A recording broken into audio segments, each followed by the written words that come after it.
Hello everyone, Krydax here, and welcome back to pYanodon's Season 3, my absolute favorite thing to do these days. I freaking love this game. I'm obsessed. I don't know if it's the meds, I don't know if it's me, I don't know if it's life, but I'm having a great time with Pi. It's one of my favorite parts of the day, and I'm excited to stream. Maybe this episode will come out after the stream, but I'm going to be streaming on Sunday, November 23rd to do the Auto Mall stream and video, which should be a good time. And yeah, I just did a Hellmod report because we found a little issue.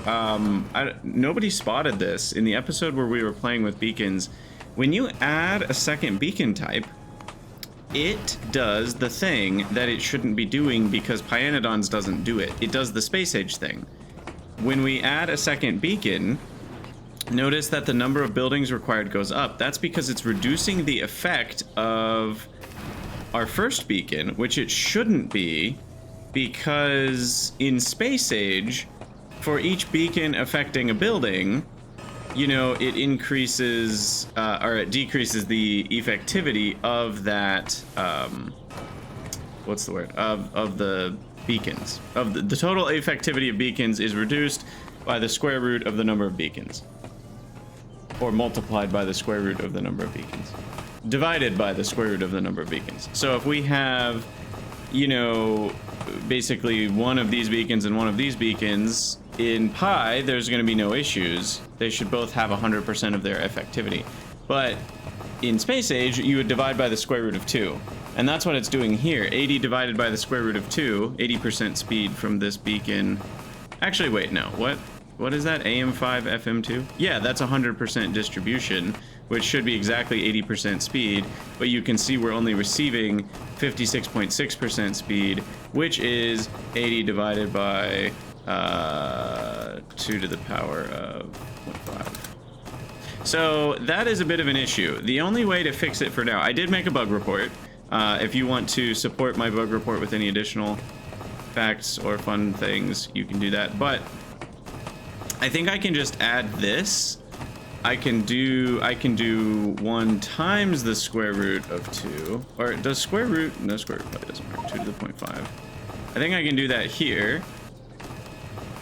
Formula is not valid, but it worked. That's so funny.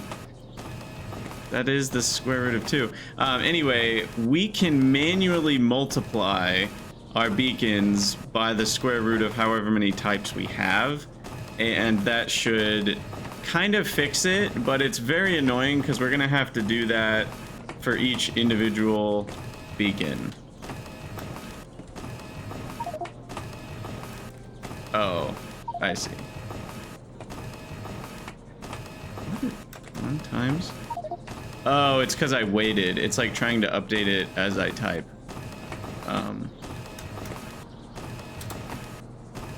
Oh wait, now something's wrong. Uh-oh. Wait, what? Okay, I'm gonna move. That thing is annoying me. Also, we're about to finish researching molecular decohesion. We got industrial solvent to make, but now I want to figure out this Hellmod thing. So when I do... Now it's like over-applying. That doesn't make sense. I don't think this is gonna matter. Nor should constant beacon. But this should be how much it applies the effects on the factory.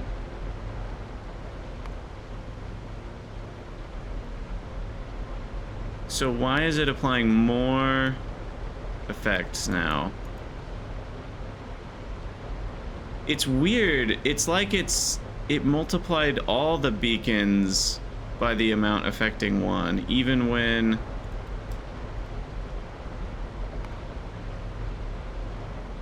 I only had one of the, like when that's only at 1, changing this one, oh, there's something buggy here. Changing beacon 2 to 1.4 changed both of them? Do these numbers apply to all?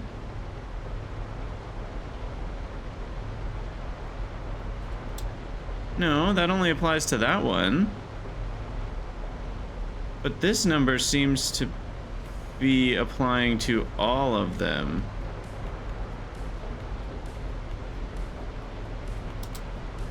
1.5, still at 80%. 2, now it's at 46%. Wait, I'm super confused. Oh, wait a second. Oh no, this number is getting added to how many beacons are affecting the factory. So it's adding these two numbers together to say 4 beacons. And now it's therefore thinking it's being affected by 4 beacons. So it's dividing by the square root of 4. Oh no. So that means I need to math out. Oh, yes. Oh, yes is what I mean to say. Oh, you guys are getting the Krydax nerd snipe here. Okay, so what we're seeing here is basically it's doing math that we don't want it to do, which it's dividing our final productivity, which we'll call F. It's dividing final by the square root of N, which is how many beacons it thinks. And N is a combination of different types. So we'll say N is like A plus B plus C. Let's say there were 3 types of beacons. The number of each would be A, B, and C. Now we know that A, B, and C should be, well, they're all going to be 1. It's always going to be 1. We can never have more than 1 in pi. Otherwise things break. You can only have 1 of each type of beacon. And we also know that this should be just F, right? So that means we need to multiply by the square root of A plus B plus C as our fixing factor. But the problem is that new number becomes the number that it's dividing by. So then, again, this is like a Markov chain thing where if I just did it 20 times in a row, we'd have a number very close to the number we need. But is there a way to reverse engineer that number? Because we know that the number we want is the F final, F2 that we want, is going to be the initial times the square root of A plus B plus C. But then we're adding plus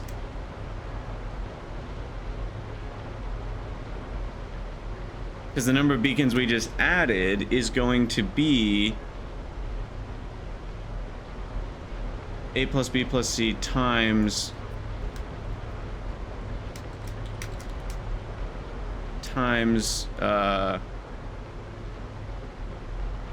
how it would be 2 times the extra. Like we just added more. We just added 0.8 beacons, which was 1. It was the square root of 2 minus 1. So that would be the square root of A plus B plus C, but minus 1 was like square root of, so that is the multiplying factor, which then gets multiplied by however many beacon types we have, which we'll just say N. We'll just say N is the beacon types that we have, because N is always going to be a whole number. So rather than A plus B plus C, we'll just call it N. I think that helps a little bit. But then the problem is that then further increases it, which then further, so this is a recursive formula. So it's 1 times the square root of N plus N times the square root of N minus 1.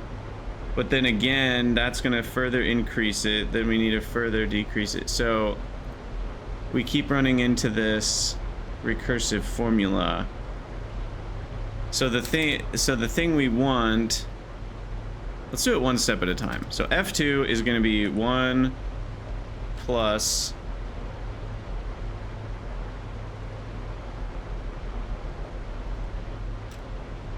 it's just 1 times square root of N. That'll cancel it out. But then F3 needs to be F2 plus, and then it's going to be whatever. So now it's dividing by the square root of n plus it's doing F2 divided by the square root of n, the square root of the square root of n, right? No. N times F2. So it's doing F2 over the square root of n times F2. Then, so now F3 just needs to be F3 equals the square root of n times F2, which F2 was the square root of n. So is this just going to be a square root of n times square root of n times square root of n times square root of n situation? Let's see. Let's do one more step. So then what Helmod's going to do is it's going to do F3 divided by the square root of n times the square root of n. And then so the F4 is going to be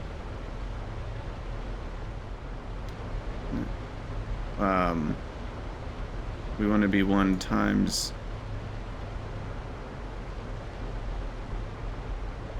wait, I think I did something wrong. So F3, it's going to divide by the square root of how many we have, and we have n times this. So it's going to divide by the square root of n times this, and then I can literally just copy paste this. N times F3. Yeah, I do think we have a square root chain, which these are solvable.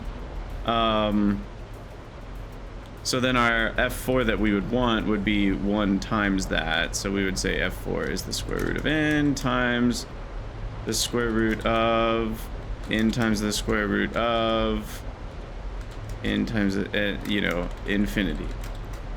So what is the solution to that?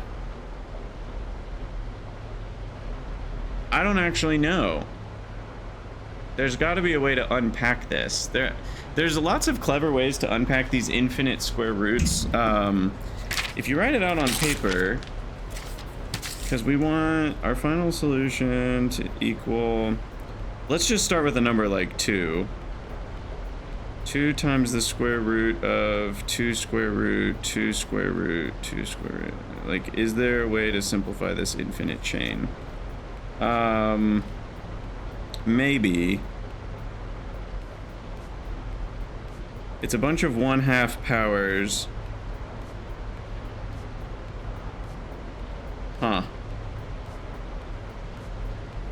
I actually don't know what the solution to that is. I'm gonna open Wolfram Alpha real quick. And let's see. Square root of 2 times square root 2. There's some autofills that get me at least 4 layers deep. 2 to the power 15, 16 is the result. What if I go another 2 layers deeper? Square root 2 times square root 2. Then we get 2 to the 63 over 64. Good. Okay, the good news is this when you have an infinite square root chain like this, it simplifies to just being n to the power of 2, n squared. Or in this case, if 2 was our n, it's always 2 to the power, you know, like 63 out of 64. Which is eventually going to be the same as just 2 to the power 1. Right? If you just carry this on forever. And the same would be true for 3, I'm pretty sure. Let me just replace all the 2's with 3's in Wolfram, just to make sure I'm not making a bad assumption. Because it is square roots and the number 2, so... Correct, okay. So what this means is we should be able to fix the Helmod jank by just setting amount affecting 1 to 2 on everything. And it didn't work.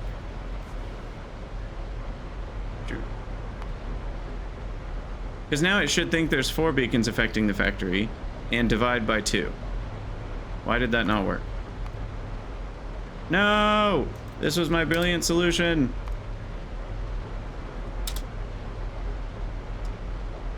What is happening? So now it's dividing by not exactly 2. And this is the simplest case where like, oh, I just didn't hit enter. There we go. Perfect. Okay, yeah, the math works. And this makes sense for this exact case, right? Because it's like, well, obviously we have 4, but we should have thought about that, because then it's like, well, if I had 3 beacon types, well, now it's going to think it has 9, which divides by 3, which cancels out the exact amount. So that actually, we might have been able to come to that with logic as well. Because now if I add another beacon type, and then I do, say, this one, now we've got amount affecting 1 is going to have to be 3 on all of these. But then I keep clicking I click this. That's what I'm doing wrong. I need to click over here. 3 and then 3. And now it thinks it has 9. It divides all these by 3. So now it has 100% of the effect. Oh, wait, I did it wrong again. 3, 3, 2.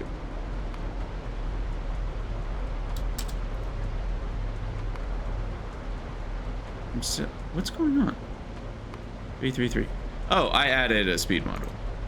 Yeah, okay, so that's still 80% speed. Perfect. We figured it out. So that'll fix the jank until HellMod officially introduces a fix, and that's a much easier solution than I thought it would be. You just plug however many types you have in here. I thought I was gonna have to do some square root jank. So the square root of 2 times the square root of 2 times the square root of 2 times the square root of 2 infinity times gives you exactly 2.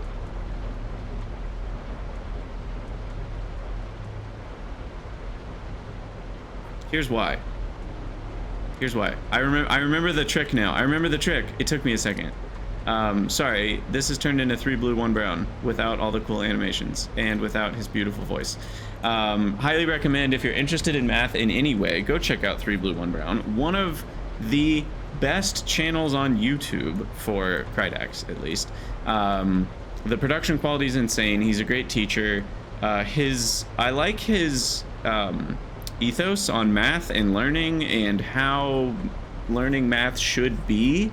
So not only is he a great teacher, but he's a great meta teacher. Like the way that he teaches, you know, it's a teach a man to fish and teach a man to think style, and woman and person. But anyway, so yeah, the trick here is you say x, you know, x is equal to this infinite chain of square roots, right? Square root of n times square root of n times square root of n times square root of, you know, of n times, and it just goes on forever.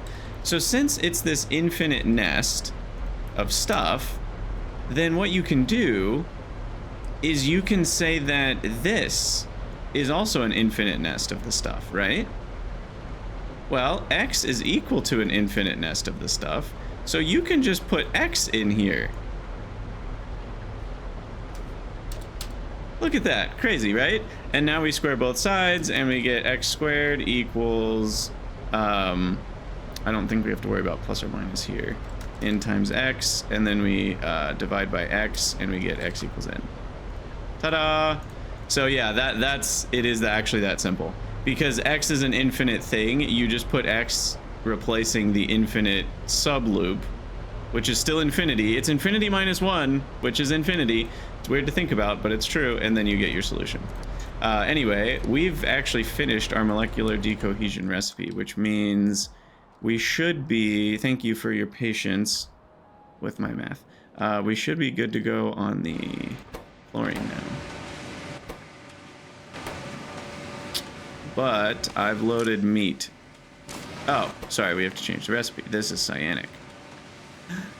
Meat to cyanic is real, but I don't see it. There it is.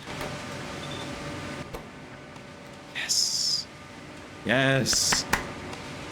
Yes. All the cyanic acid. Oh my gosh. How much meat have we been making on average?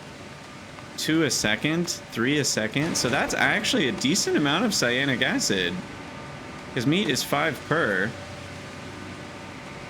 So that's 10 to 15 cyanic acid Assuming I don't need, I use some of the meat for meat purposes, but not a lot of it.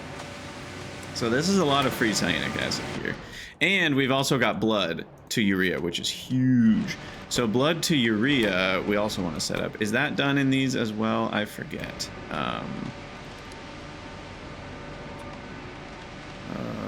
Blood to urea is also atomizers. Yeah, and it's 10 blood per second. Blood production has been anywhere from 1.4K, man, that's 200 a second. No, sorry. 20 a second.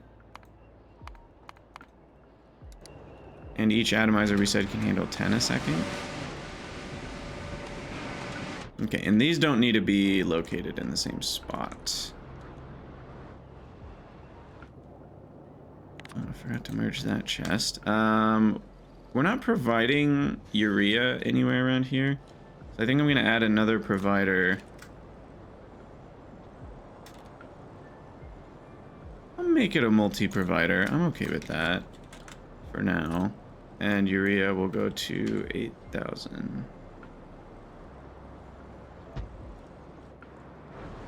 And we need a couple atomizers up here. I'll say 3. And then we need a tank to buffer the extra blood, is my thought here. That can handle up to 30 blood a second, and then any extra will just get buffered in the tank if we make that for a short time. So what we need to do here is a micro tank of this. Then we have another overflow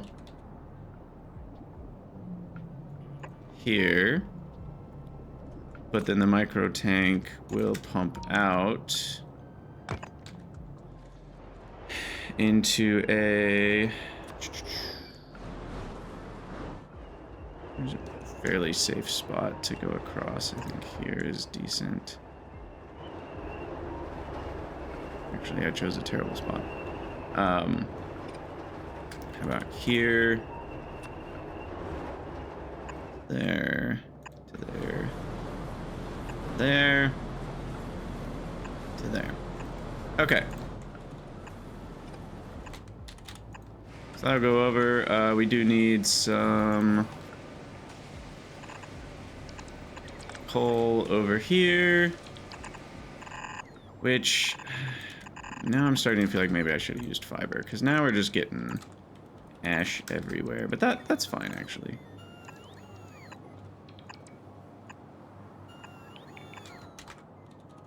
Okay, so ash. Filter right on ash. How are you guys doing today? You having a good day? I hope so. I'm having a fairly nice day myself. Got some coffee. I'm gonna need more coffee soon, actually. Need my refill.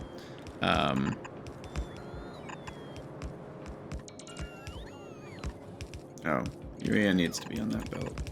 It does matter.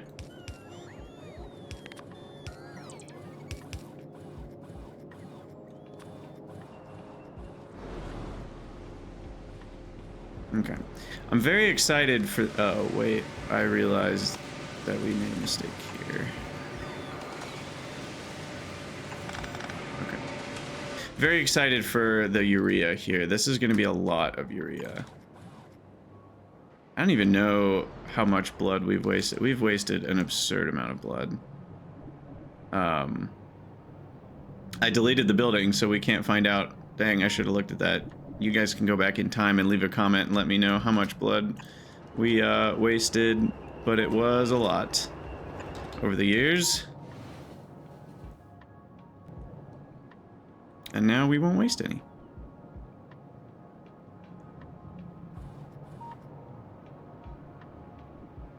So yeah, when this overflows to 90%, because we're doing other things with rendering, then...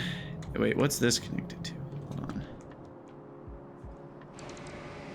Oh, this is just the output of trits. So when this finally overflows, it starts filling up this guy, which then immediately gets just turned into urea. And then somehow, if that urea ever backs up and that tank fills up to behind urea, then we'll dump it. So that's all exactly what we want. Part of the problem is we've been rendering so many fish for all the lubricant. Did we not? I can't remember. Did I do this after the episode? I think I might have. I was doing some random stuff after the episode, but did we not talk about this together? That every red circuit, I don't think we did. Every red circuit costs me 140 lubricant. So this is like 500,000 lubricant right here, which means 500,000 fish oil, because right now all of my lubricant comes from fish oil. So right now we are constantly rendering fish for fish oil, though this says we have fish oil and this says we don't. So now I'm confused. Does that mean we're out of fish? No. Okay, now I'm doubly confused.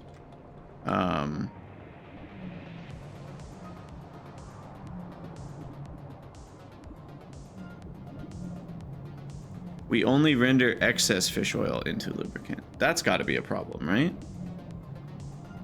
Also, why is that it?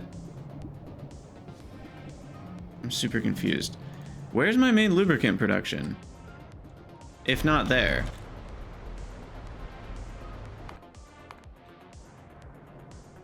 This is just the same thing.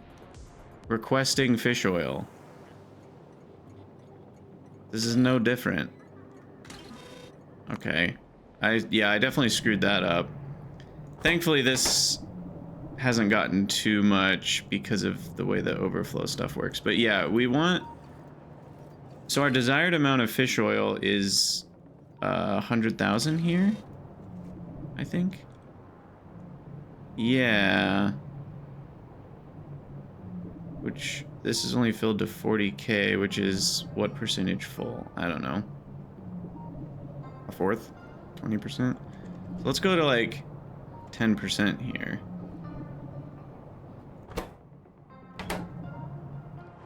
That's part of the issue. We haven't been rendering fish in order to meet the demand for lubricant. I guess we have based on this one, though. Because this... Yeah, never mind. That's not true. Because this one requests the fish oil itself. They're the same recipe, though. And we'll delete both of those once we have, very soon, the better way to make lubricant, which is this. Aromatics. Boom. Done. Forever. We have so many aromatics. I'm going to start running out of aromatics because of how much I love aromatics. It's going to be a funny day when we're making aromatics from olefins. Or something like this because the plants are so cheap, or something crazy. Or lignin, I guess, is a pretty... Is that easy? It might be easy with modules and beacons. It's not easy right now. I guess once we have super free oleochemicals, this one might be reasonable.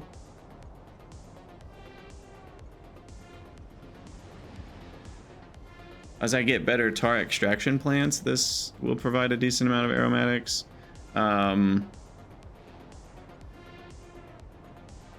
There's also this one, light oil to aromatics and gasoline. That's pretty easy.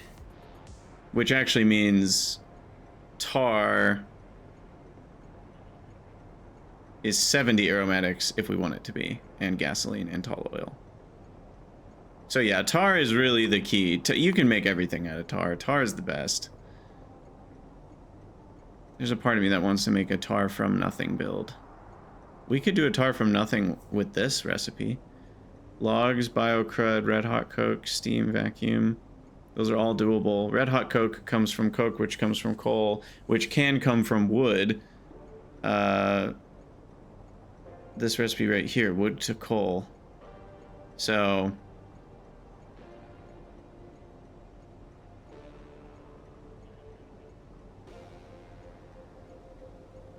And then the coal can be turned into coke, which can be turned into more coal gas and tar. And then... What else can turn into tar? Or I guess... Well, that would require copper from nothing, so that's probably not a thing. Coal and coarse fractions can turn directly into tar. Is that better than 10 coal to 50 tar, 10 coal to 70 tar? Interesting. But this has the byproduct, which might be nice. Doesn't coal gas turn into tar too? Am I forgetting the recipe here? Yeah, this one. Syngas and tar. But yes. And then we can add oxygen if we want, which we probably will do now that we can put efficiency modules on electrolyzers.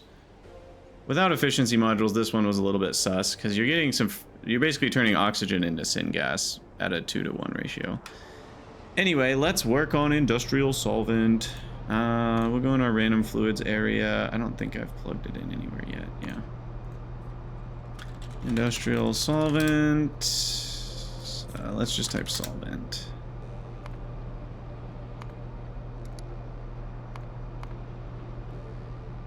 Okay, 100 a second feels ambitious, yet doable eventually. So let's just overbuild this. Done. This is the whole build. Super chill. Okay. Remove beacon column for now. We only want the beacon column when we want the beacon column. And yeah, honestly, this seems like a good spot for it. I'm gonna overwrite with my new request station, because this is a bulk request, and it is strong side bulk request. Uh-oh. I screwed up. My bulk request blueprints have a merged chest. I forgot to unmerge it.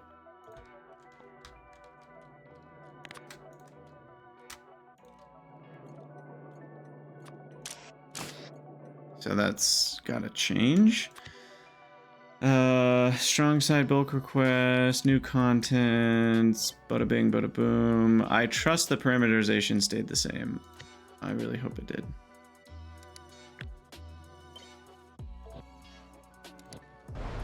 Okay. Back to what I was doing. There we go. Strong side bulk request.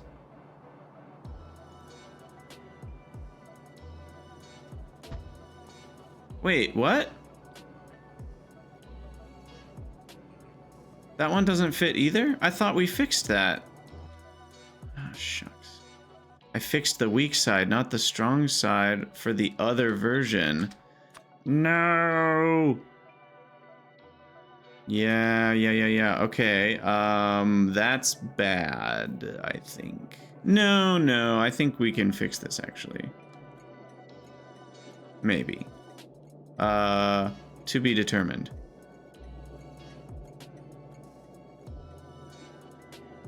With red belt, I can certainly fix it.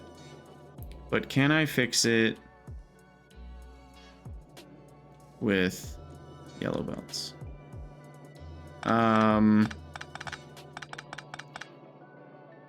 Because there's no way, if that one wraps around, we're already screwed, because that one has to go to that corner. There's no way around that, and that corner is the problem. So instead, yeah, this could be a problem.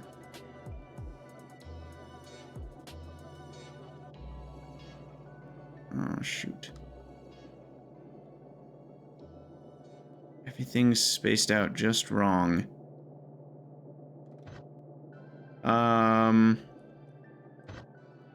Oh no.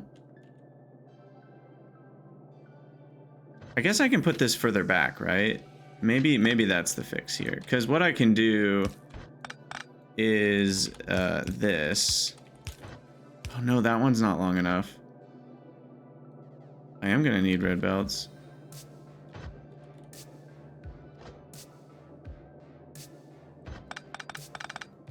Because I could do it this way.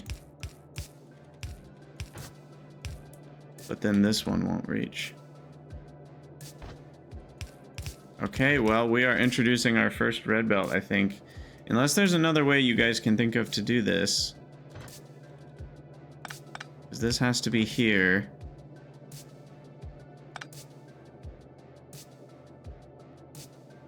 How does this one get out? Because the only other way it can get out would be that, but then this one doesn't reach. Maybe, could I do some jank? Possible I can do some jank. Hold on. Jank incoming. No, there's not enough squares still. Or is there? Because it was this tile I couldn't do, right? Because this one was wrapping around this one doing that. So maybe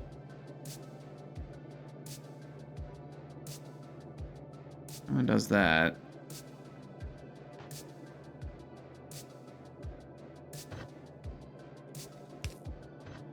No, this still isn't right.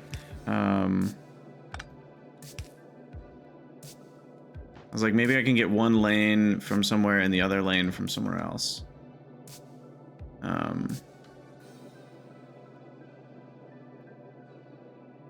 we really packed things in. The first free square is over here.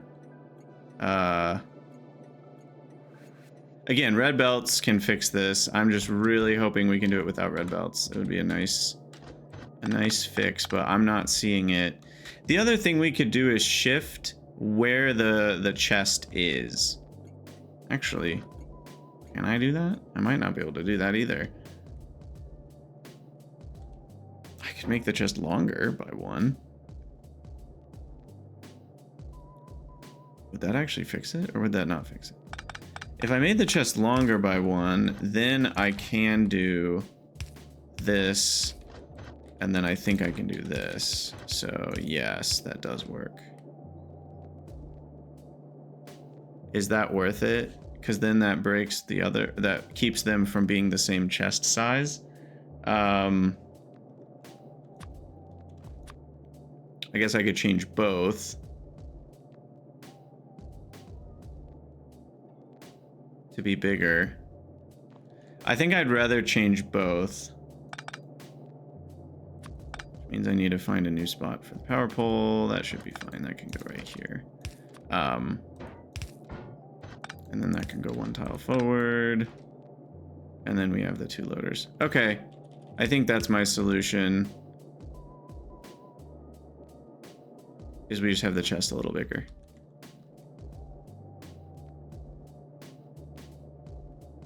Alright. Fine. Fine with me. Alright. Strong side bulk request. New contents. Save. Weak side bulk request. New contents. Save. Finally, back to what we were doing for the 3rd time. Bulk request ash. And 20 extra stacks should be fine because that's 20,000. Which is still only 7 minutes. That is hilarious and crazy. Yeah, now that should connect. And this one needs to be our fluid request. We are going to need 4 fluids, right? No, 3. 1, 2, 3, 4, but that one's that one. So yeah, only 3. So this is actually perfect. We can do our classic F requester on saline, water, organic solvent, which is ironically made right next to here, and syngas. And we're gonna go negative 75,000 for all 3.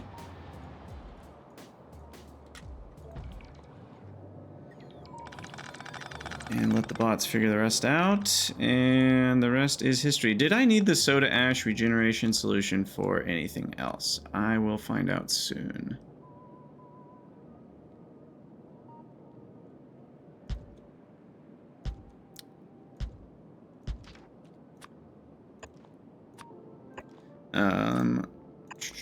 Does this go into anything else? It goes into Dingrit Fur.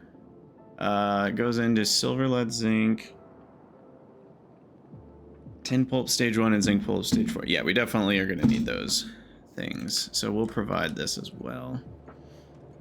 Which means I'll make, I don't know, slightly more than we need.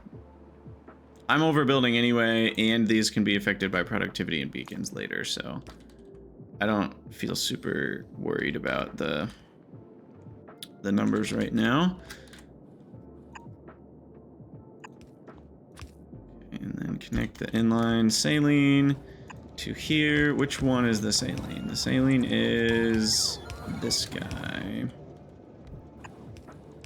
And then the water is this guy.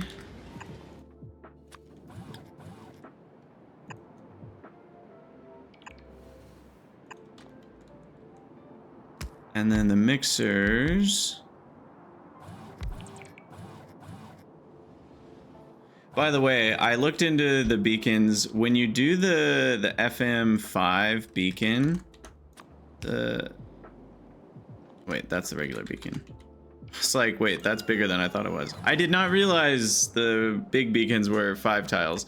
Diet beacons are only 3 tiles though, and when these do the FM5, their radius is only 2 tiles. So you got to be careful with that. If you build buildings more than 5 tiles apart, you can't affect 2 rows with a beacon. So that's worth remembering. And then we'll just do one of these guys.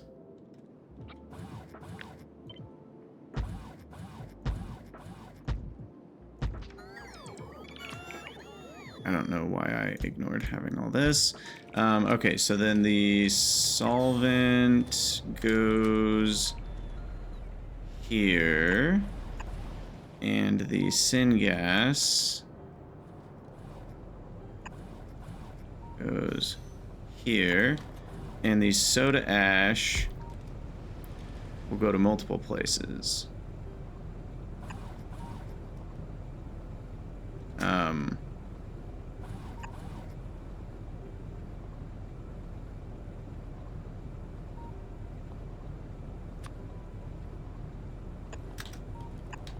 And we need a provider.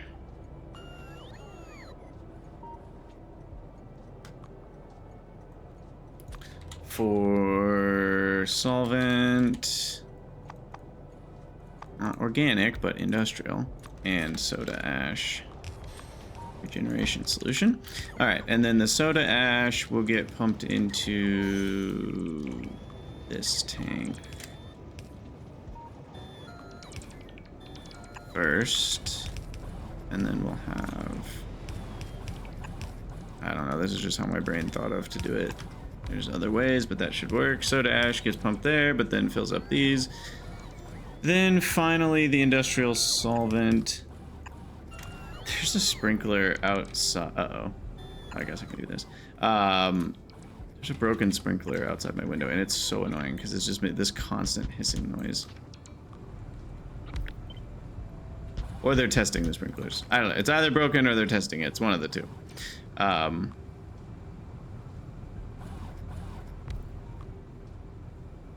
Okay. Well, here's to hoping I didn't make mistakes on hooking any of that up, because it's very possible I did.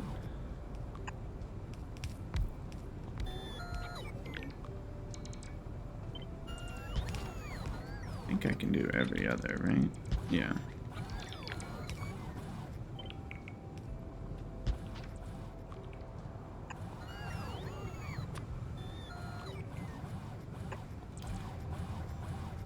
All right, and then the water should be good to go. Forgot to hook up all these buildings.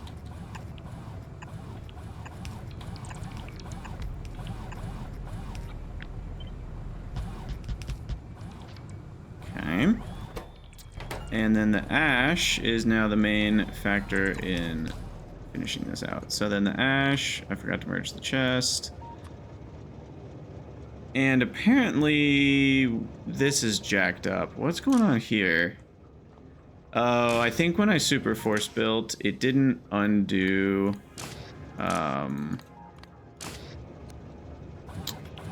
think this was a super force build problem. I don't think this is a problem with the blueprint. Okay, anyway, so 50 a second is technically all 4 belts. Each building needs 10 a second, which is a loader amount of... I really could have used stacked loaders here. They're much cheaper now than they used to be in terms of power. Or I should have used red belts here. I don't know. Maybe I still should use red belts. Yeah, let's simplify this greatly with some red belts here. So then I can just do, or I'll have here. And then we'll just have 3 buildings with 1 belt, 3 buildings from the other belt.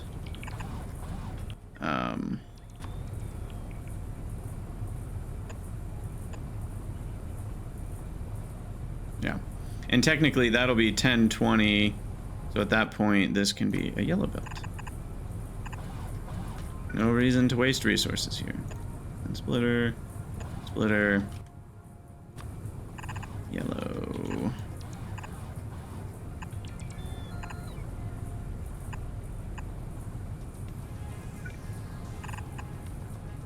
Okay. Ash in. Ash in. All the soda ash. And we're still missing org solve, which scares me. We should have that. I'm out of acetone. I'm out of propene. But I'm not out of propene, so that means I broke it. Oh man, I just don't have power? Wait, what? That one doesn't have power. Ah, drat. I had connected to that power pole thinking that would give me power, and it didn't. Oh no, so organic solvent's been broken since I did that, which was a while ago. I mean, I remember doing it, so it was at least within the last 50 hours, but I don't remember how long ago that was. Okay, wow. The other thing I was thinking when I was looking at beacon stuff is that we can just make modules right now. We did EVA, we did Nextlit battery. I can literally get modules going. Because now I'm pretty sure we have everything we need. Let me do one last double check, but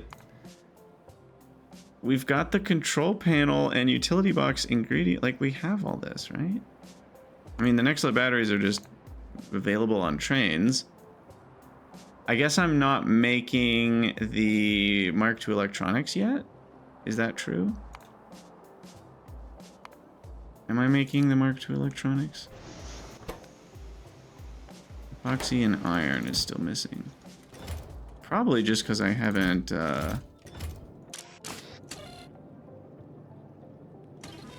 requested them. There's no iron, no... Oh. Oh. Wait. Oh, gosh. Oh, no. As Phoebe would say. We've done a bad here. No.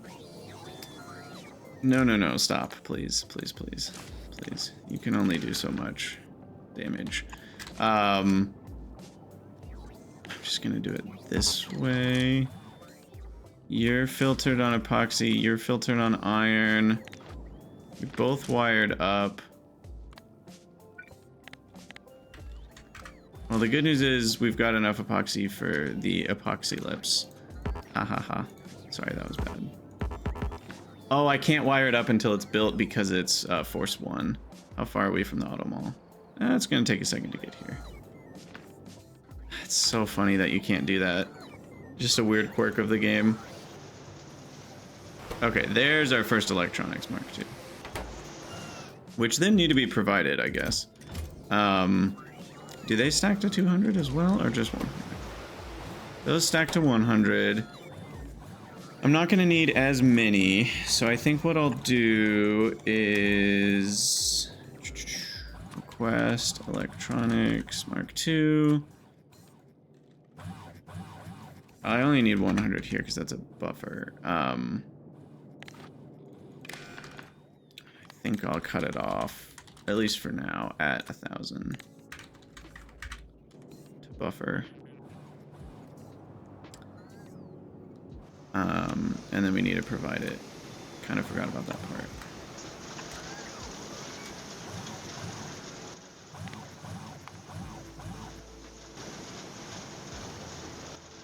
One stack is fine. All right. Where's that bot? Here he comes.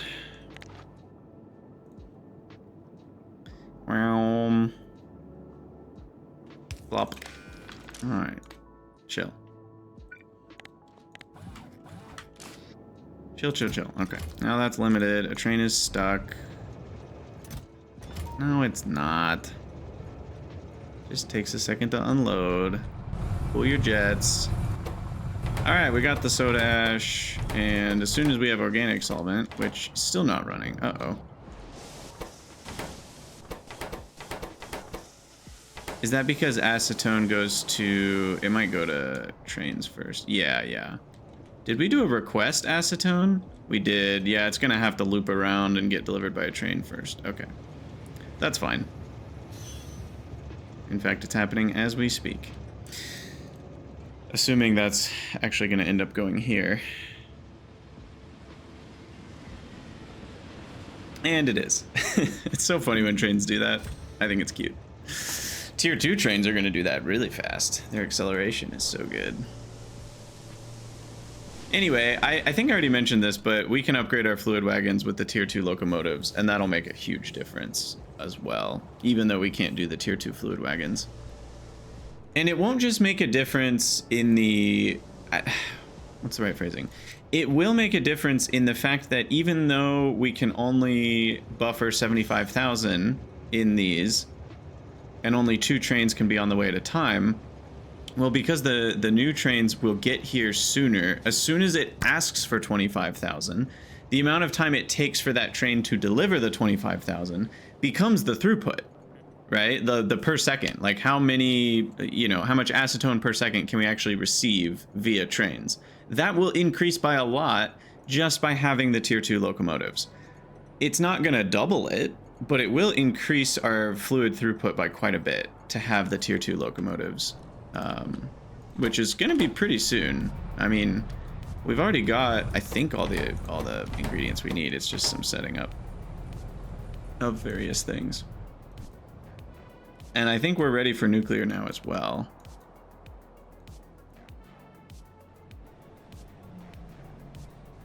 And we've got the Nexalit batteries.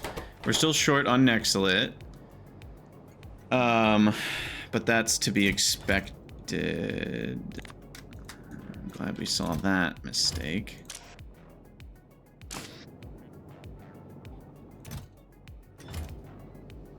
We've got 200 Nexalit batteries. Beautiful.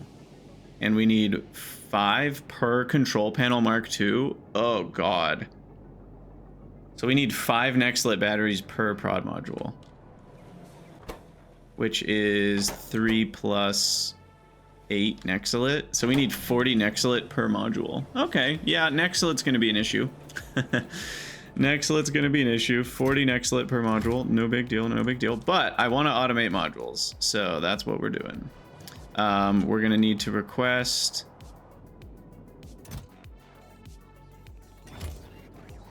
Is it time to set up our next requester? Or are we gonna keep adding on to these? I don't know. How much EVA do we need? Not very much. I am gonna do more than 4 stacks though. Let's go with like 10 stacks. Put 12 there, and then Nexalit battery. These only stack to 10. What do the spent ones stack to? I didn't even check. I didn't think to check. Do they stack to more? No, they also stack to 10. So there's no saving. No saving on stacks there. I am just going to do 20 stacks.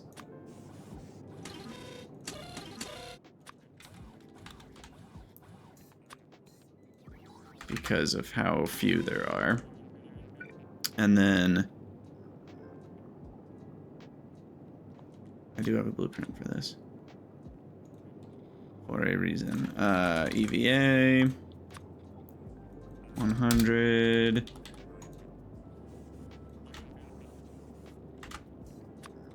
Nexalit battery. 20. And I have to change those to channel 1 when they get built. And then we're going to have to add in a couple layers of things here. So we're going to have to add in the utility box Mark II, which can only be made in an electronics factory. Now that's interesting. Huh. That is interesting. So bot mall buffer both is going to be a bit different for that, because we're going to need a utility. Wait. What's it called? This isn't. Yeah, that's not going to work right. Oh, shoot. You can't set a wrong parameter. Interesting. It knows the only things that can be crafted by that assembler. So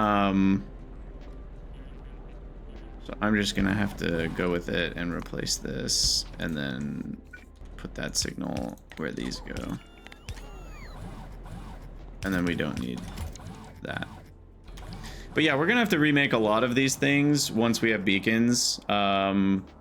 I'm gonna use this whole zone probably, and bots are gonna be flying all over the place, because a lot of these could be affected by productivity. I don't think construction bots are one of them, but for example, utility box Mark I is affected by productivity, which means I'm gonna want to use prod modules, which means I'm gonna need to have an automated factory with prod modules in it. And that's true for all of these, like brakes, shaft, mechanical parts, especially gearboxes, especially. So all of those are going to be need to be done in automated factories. Do I regret setting it up the way that I have? No, I actually don't. But it is worth pointing out that you're going to need to change a lot of these to automated factories. In fact, this one I will change to automated factory. In fact, I should make a new blueprint, which includes 1, 2, 3, 4 automated factory. Control panel Mark II. Say 25. And we definitely don't need them for channel 0. Remove that part.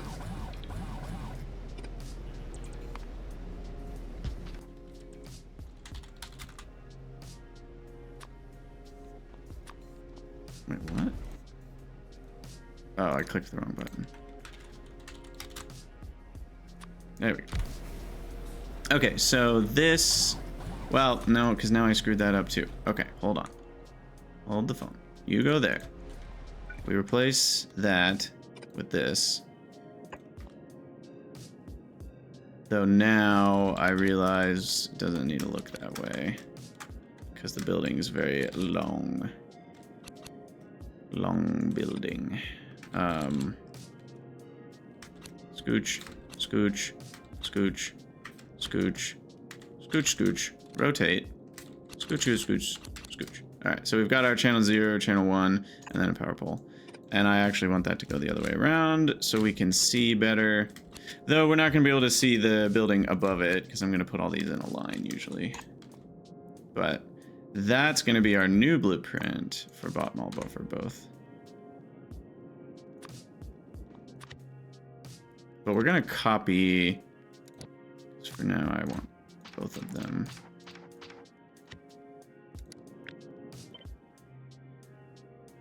Hold on. We do not need a fiber. Definitely don't need a fiber request on this one. Select new contents. Boom. Definitely will have beacons though to speed them up. I don't know which beacons. Probably want to figure that out, but this way I can just put a bunch of these in a line, and then we'll leave space in the middle between columns of them for roboports and beacons.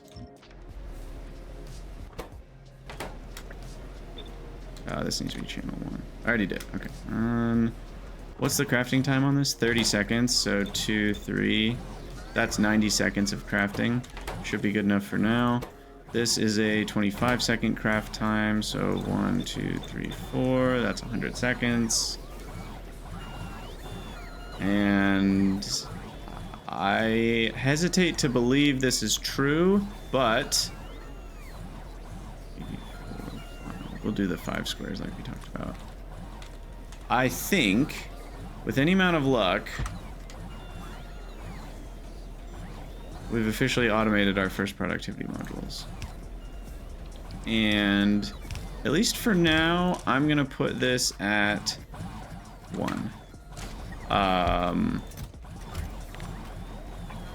Because we're not gonna need very many in channel 1. Most of them get used by the base. And I'll put a new set of roboports here. Do we not have bakelite? Oh, I don't have bakelite here. That's a problemo. And we need a decent amount, so I will just request the full 24 stacks. And plop this guy down on bake light. I don't know, 150 should be enough.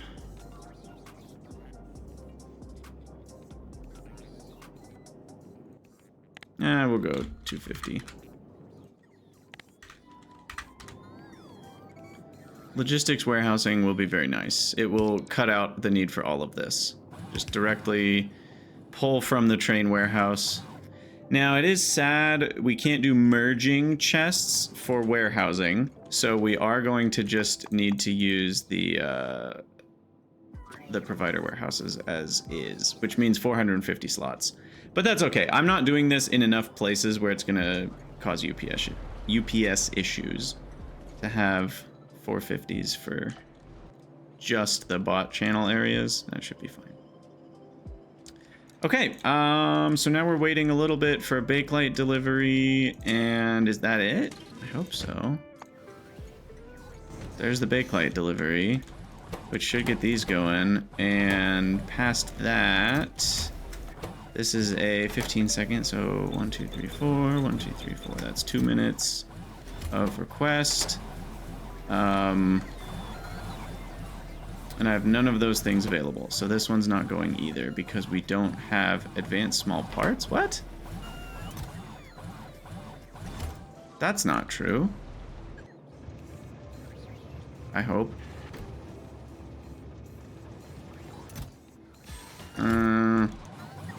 Did I forget to do channel 1? I did. I sure did. Totally my bad. Okay, I was gonna say, I'm like, we have control panel 1 as well, because I know we've needed that for something. Bump up those numbers a little bit. And so that's done, and these need to be requested, but I already did that, right? No, that was Nexalit batteries. So now we need to request electronics. Mark II. Yeah, we'll go for the 5 stacks, and then the maybe about 50 buffered in the chest. So now it's just a matter of time until we have enough electronics for that train trip, which it looks like we don't. I've only made 18. I keep alt-clicking. Did this reset? Okay. Am I going crazy? Guys, I swear. Did Factorio update? Like, what happened? Did I... Because I swear, when you alt-clicked on this before, it did not open Factoriopedia. I've been clicking on... That's why I've been accidentally opening Factoriopedia so often. Is that... Uh-oh. Why is it doing... I thought... that... Have I gone crazy? I swear if you alt-click on... I know if you left-click, it opens Factoriopedia, but I thought if you alt-click, it didn't open both. Has it always done that, and I just randomly started clicking on this instead of this wrongly? Or... Muscle memory is usually more accurate than my real memory, but not always, because I am prone to just going insane, apparently. So I have no idea. Maybe this has always opened both, and I've just clicked on this to get the result. But I swear I've been alt-clicking on this, and it's doing something different now than it used to.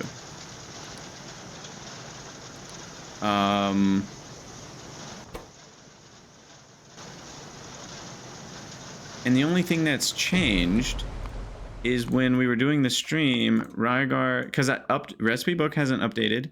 I don't think Factorio's had an update. This is the only thing that's changed. Search materials only. All right, let's find out. No, that didn't do it. Okay, just checking. So something else has changed, or my muscle memory is wrong, which is definitely possible. But my muscle memory is telling me that this is what I've done and has worked. And that could just be bad, faulty memory. I swear that's worked. I swear if you alt-clicked it, it didn't open Factoriopedia. Right? And what I was asking Ryguard for is just being able to click it and take you to recipe book, which doesn't work, but I swear that alt-clicking it did work to take you to recipe book only. And now it's not. Alright, I'm definitely Mandela affecting myself here. Like, has it always been Berenstain Bears? I have no idea, y'all, what's going on here, but we're out of MOSFETs because we're out of Indope, because we're out of Antimony Pulp 2. Now that's not what I expected. Yeah, I broke down here. That is not something I considered being a problem. We have too much antimony oxide.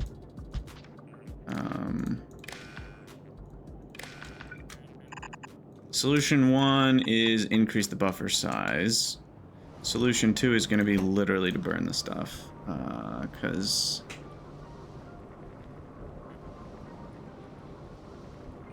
yeah, there's no way to kind of just spin it by itself.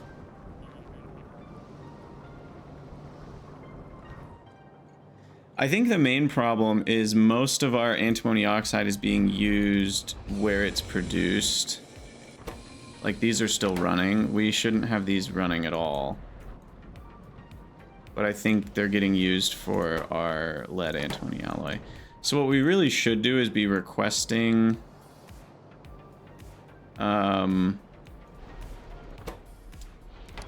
yeah, hold on. Do we have a requester here that we could easily tap into? No, not really. These are like all providers. That's a requester. Okay, here's a normal requester. That we can even... Yeah, okay.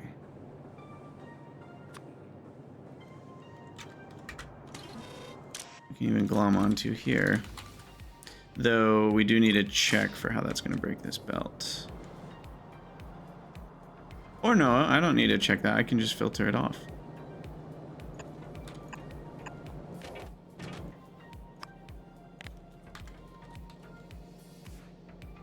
Antimony oxide. Okay. So at least for now, this should fix this particular problem. Where's the antimony? Oh, it's on the bottom. Okay. Perfect. That's what I was hoping. I was like, can we just reverse the belt? We can. I can literally just come over from here, go the other... Now that's... I feel like I'm breaking something. Uh-oh. Damn it. That's so weird that it like switches the lane. It makes sense, but it's so weird. No, don't do that.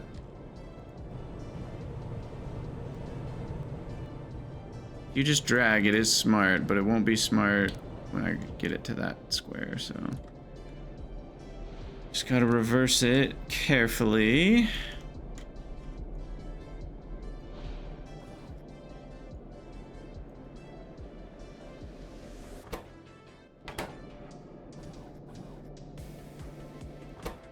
But that needs titanium.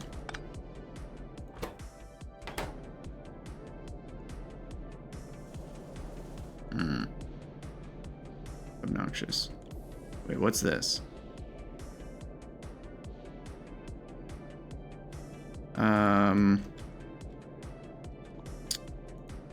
No. I think the easiest way to do this is, first of all, we have no power over here. I don't have mechanical inserters in my repertoire anymore. Let's just cancel deconstruction of that, and we'll just filter that on titanium, and then we'll have another one over here for the correct antimony oxide that's coming from the good place. Okay.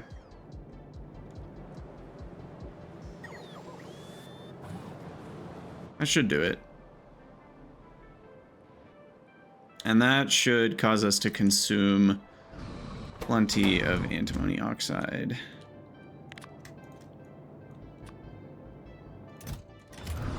For the purposes of making antimony pulp 2.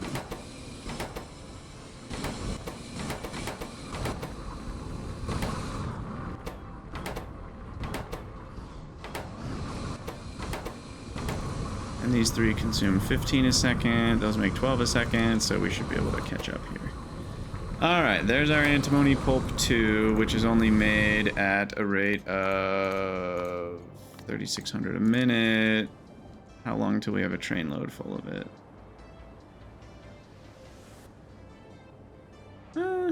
A few minutes. We'll get there. I'm gonna go get some coffee and pause the recording for a second. Alright. As usual, this will be another long episode. I don't have my normal job today. I have my other job. I work 3 jobs if you count content creation as one of them, which I do. It's a job that I absolutely love right now, but between the podcast every 2 weeks and the pyanodons, and honestly, you know, part of that job is also like keeping up with the Discord and the YouTube comments and stuff like that. Like job is a weird word for it, but it's something that I do feel like if I were to just not do any of it, that would be not quite living up to like the fact that I have a Patreon and a channel that I've like created for a long time and communicating with people. And so like, as much as it's not a job in the traditional senses, it is a job in the sense that it's something I do have to put some time towards. It's not like I could just say, you know what, I'm not going to make any pie videos. I'm not going to show up on my own Discord, and I'm not going to make the podcast, and I'm not going to communicate any of that with anyone for the next month. That would be a bad thing for me to do. I can't really do that. That would be like no showing to work. So, you know, it's like, obviously I could just take a week off, and especially if I communicate that with the Discord, like everyone would be fine with that. So in that sense, it's a much more flexible job, but it is a job in the sense that like, it's something I do kind of need to make sure I'm scheduling time for, or if I'm, you know, I don't really need to schedule it because I want to do it, so I just happen to do it without needing to put it on my schedule, but you guys get what I'm saying. So I've got this that I put time into, and then I've also got tutoring that I do on the side, and then on top of that, I've got my actual job, which is what's taking, you know, a ton of hours. And so between all of that, I've been very busy. Very, very busy recently.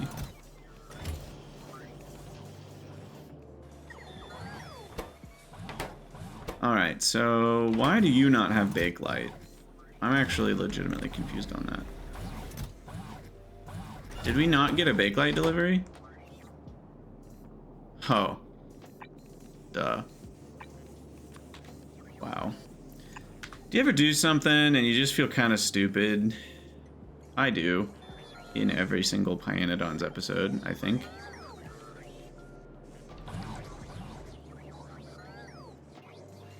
There we go. There's the bakelite and the EVA and the Nexalit.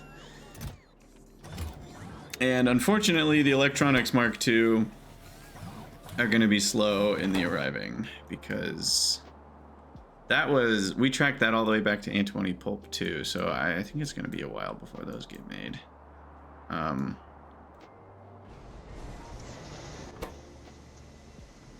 Yeah. Oh, speaking of the devil, literally just got here as we had clicked on it. Wow, that was some good timing.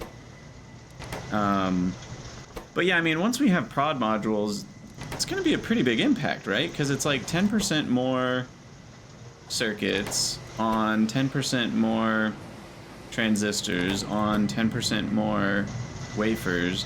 That's already 33% roughly.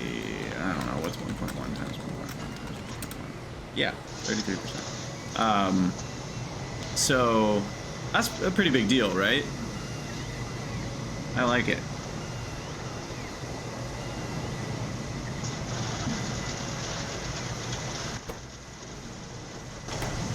%, more stuff. Not to mention we can also productivity the wafers. And we can productivity a lot of the stuff that uses red circuits, so it really adds up. You know, for some objects, you're using half of what you used to use once you put a prod module in each step of the process. But for now, we only have 18, which is not very many.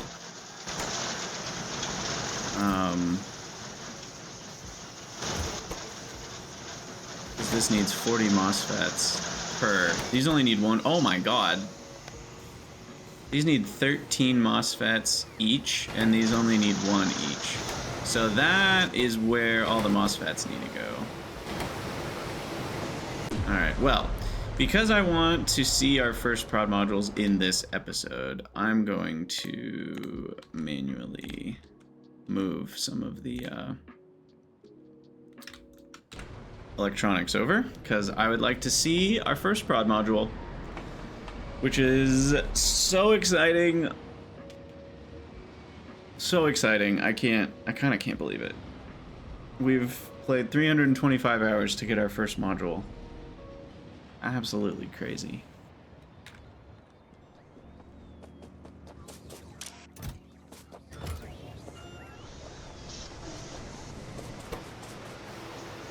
Okay, we're about to have a few more. How many circuits do we have? Are we close to buffered on those? We are getting close, actually.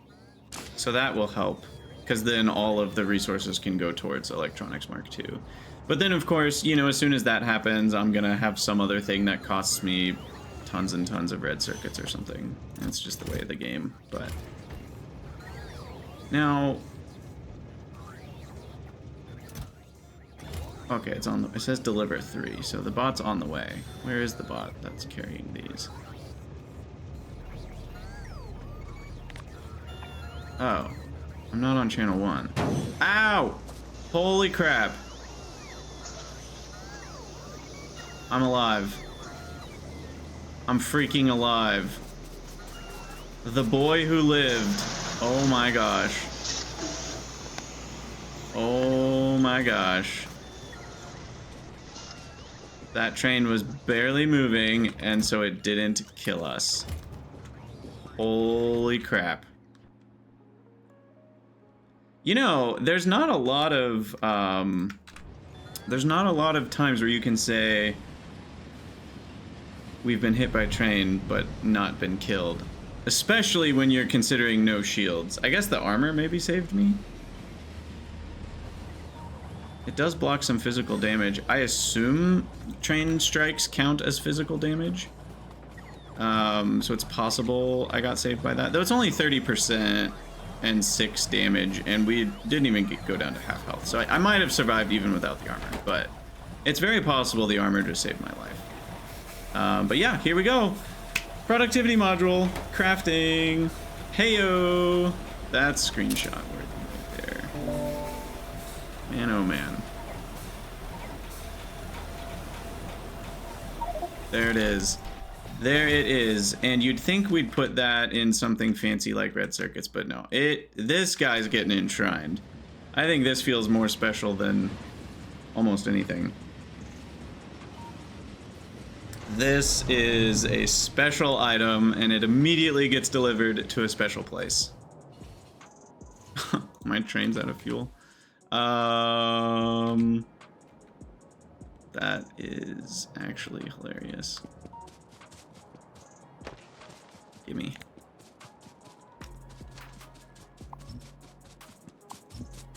Give me some fuel, please.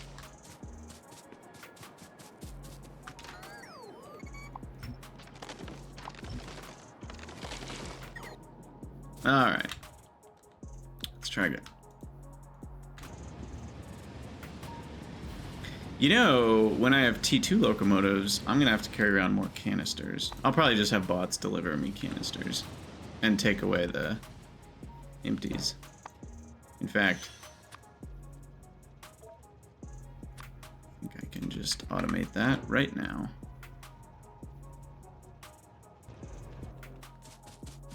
Shouldn't that?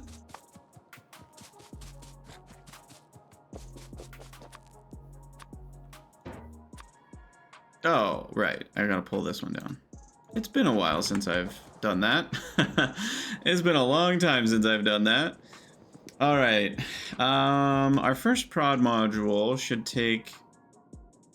Where did it go? Right here. A pretty prominent spot. Maybe right here.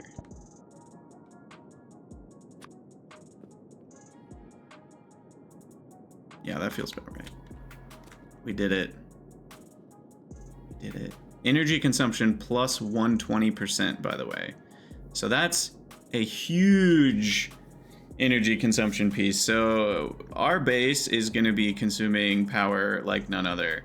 I mean, and I think we talked about this a little bit, but beacons use an absurd amount of power.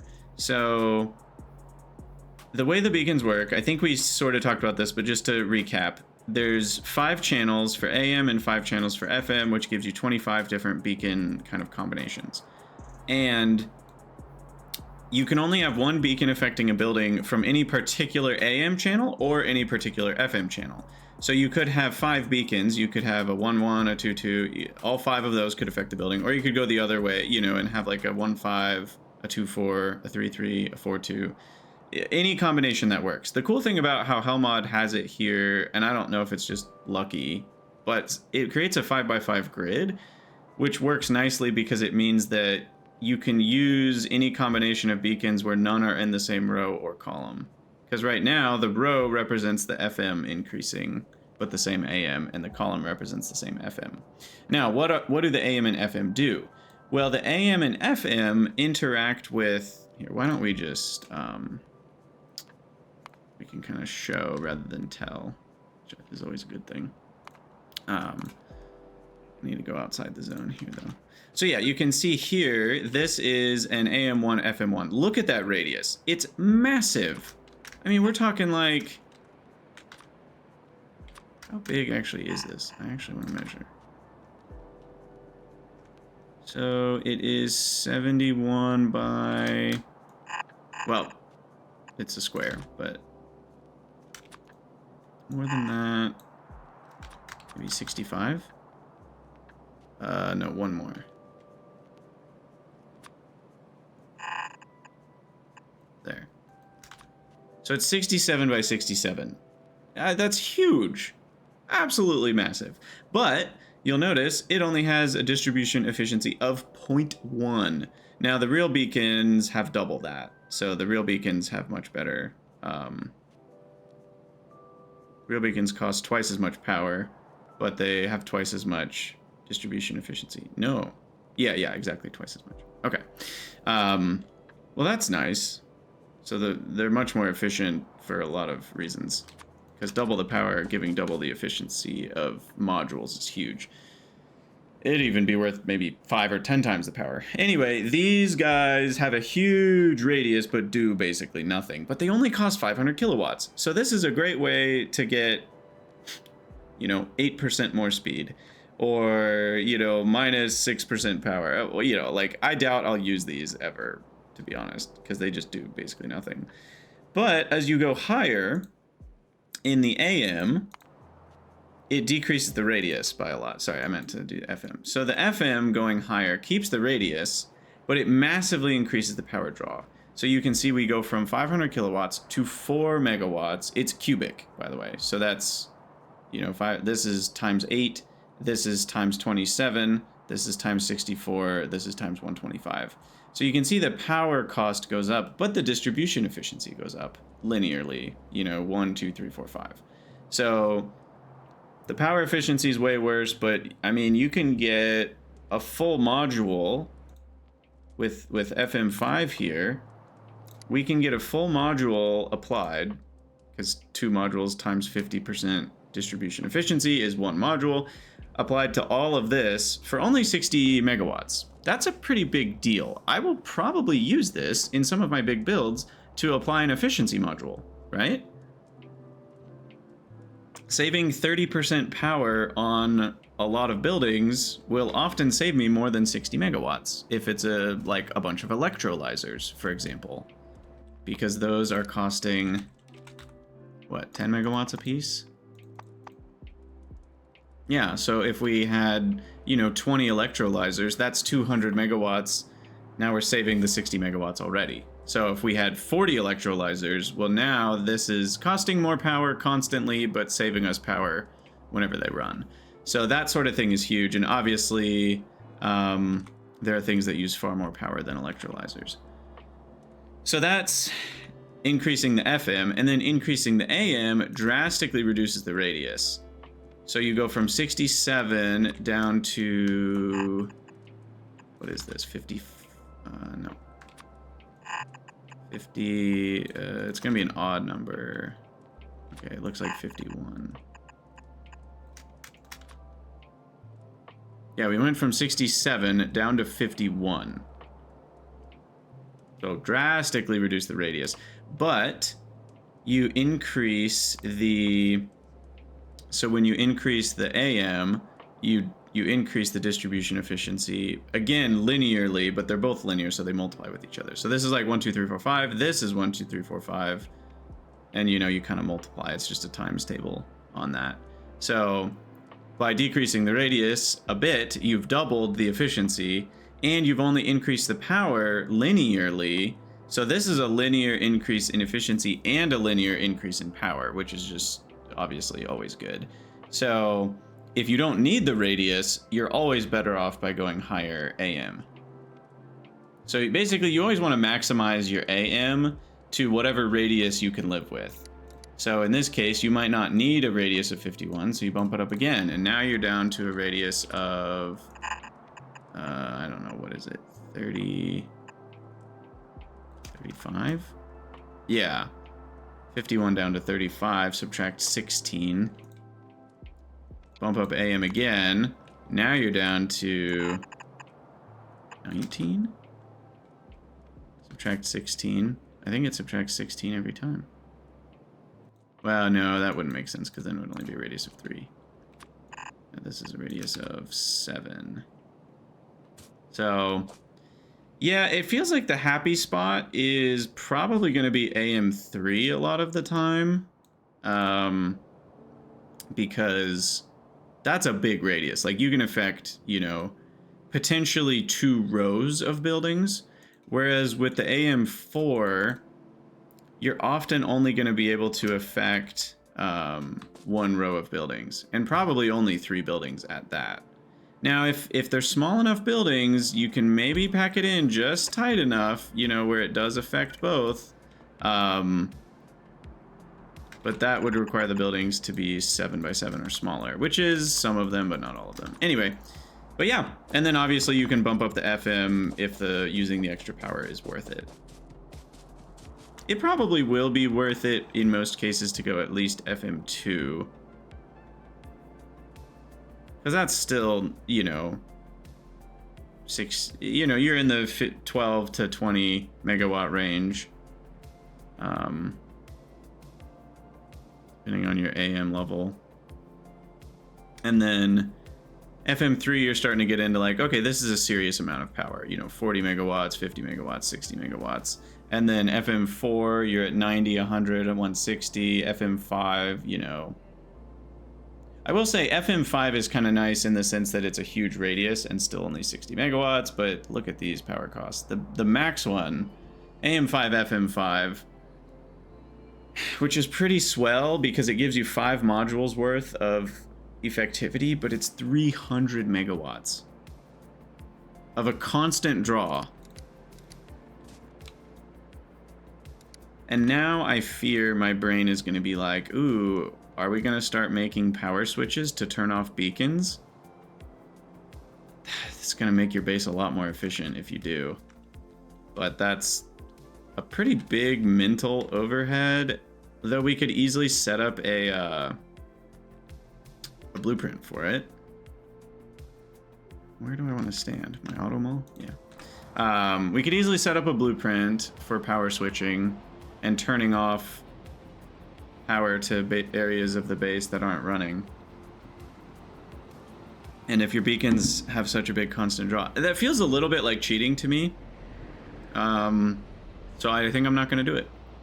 I'm not saying it is cheating. If you do that, you're brilliant. It is smart. But I actually think it might feel too strong to me to disable power to beacons just when they're not running. It feels to me like part of the cost of beacons is supposed to be the added power draw to your base. So I'm going to play that way, but you certainly don't have to. All right, how many modules are we up to? Oh, we're up to 7. Yeah, these take 2 each, so that makes sense. I'm going to go apply those 7 and this one. I'm actually going to have that at 0. For now, we're not providing any to channel 1. Once we get tier 2 modules, we will.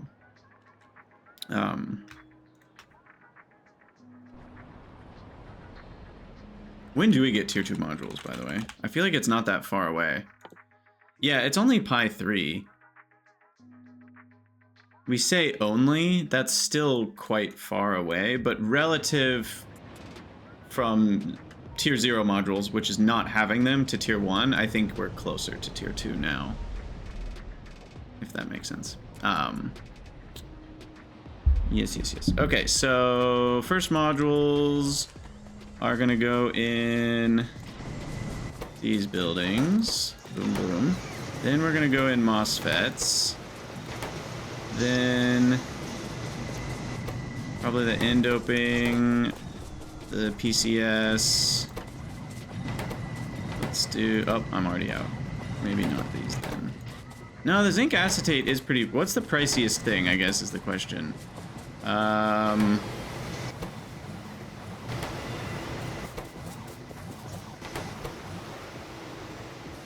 This uses 1 million MOSFETs and a bunch of capacitors and resistors, both of which are 2 buildings. The capacitors are not very expensive, in my opinion. The resistors are a bit more expensive, and the Cermet is more, yeah, ferrochrome. Maybe we put our last 2 modules here for now. It could be argued that I'd be better off doing like diodes and transistors, though. We'll get it all. We'll get it all eventually. Yeah, look at that purple bar. That purple bar is free stuff. Oh my gosh, that's so exciting. I've never been so excited by the color purple. That is incredible. Wow.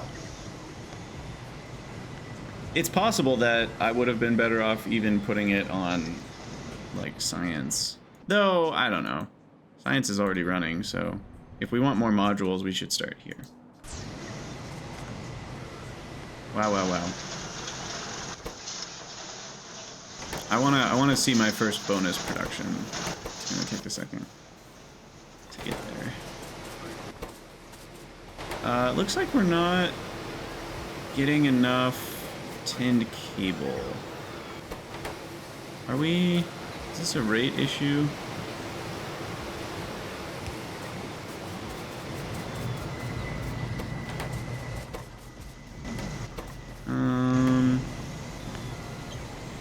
I think we probably are getting enough in terms of what we built out in Hellmod, but we're not getting enough in the absolute sense.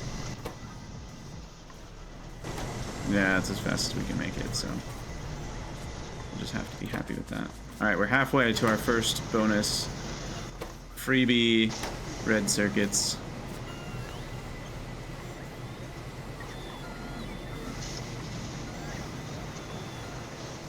Very exciting. Yeah, I mean, pretty much every single one of these can be productivity as well.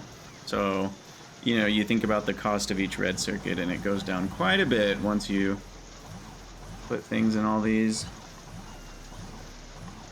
I think the battery recipe can be prodded, right? We can't tell by looking at it here.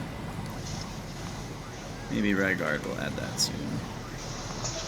Oops, I just alt-clicked it because I'm so used to doing that, but I want FNEI here. FNEI says... Yes, effective productivity. So batteries get prodded. The lead antimony alloy... We will... Did we already swap over to this one? That one can't be prodded either.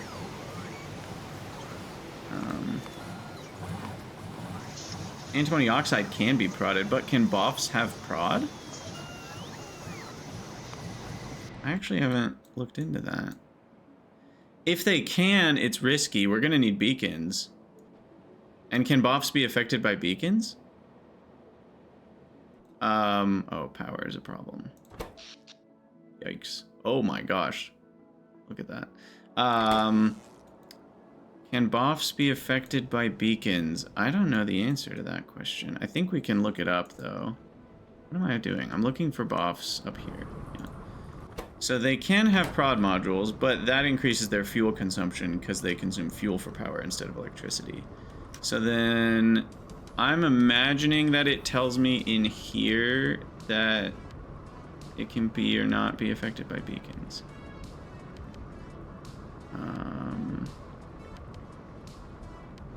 I'm not sure about that, though. It does say uses beacon effects true. I think that means it can be affected by beacons right there. I assume that would be the false. What's a building that wouldn't be affected by beacons? Like a stone furnace? Let's see about that.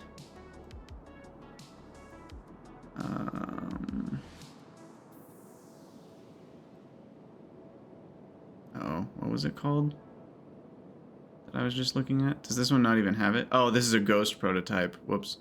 Wow. Where's the stone? Wait, what?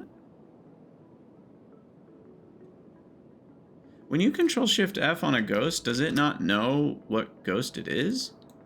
I don't see stone furnace anywhere in here. This is all just ghost information. Interesting. Okay. I guess I just go from here, and then I do products, and then result, and then place result. Okay. Here's the actual stone furnace prototype. By the way, this is what Galdoc was talking about with Control-Shift-E versus Control-Shift-F. I could just do Control-Shift-E and type stone furnace, and then we can see the item, the entity, and the recipe. Anyway. Energy receiver prototype. Uses beacon effects false. Perfect. Okay. So there's your answer. You can see if something's affected by beacon, which I actually did want to search up. Not within this. I wanted to search for the particle accelerator entity. Can we beacon this? Or can it only be affected by its own modules? This one feels like something they would put as false.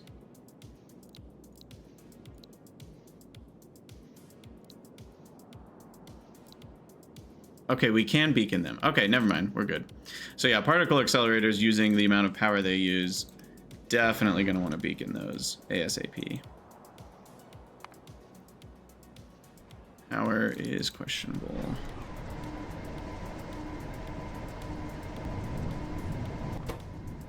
I don't know. I'm okay with letting it struggle a little bit. But we're just right on that cusp. We're very close to getting the next power generation. In fact, I'm already there. I just need to research it. Fortunately, it's like multiple researches. Biomass power plants need neuroprocessors, but the gas one doesn't, right? Yeah, we just need mech parts 2. I guess I haven't put together mech parts 2 yet, but we're halfway there. No, we do need Nextlet antimony alloy. We still haven't made that. So there's still one thing I don't have, but we're done otherwise. And then we just need to add more of the Mark II brakes and such. But anyway, I wanted to look at one other power option. What is this called? I don't know, it's just in this menu. I wanted to just dive into another 10. Maybe I do more.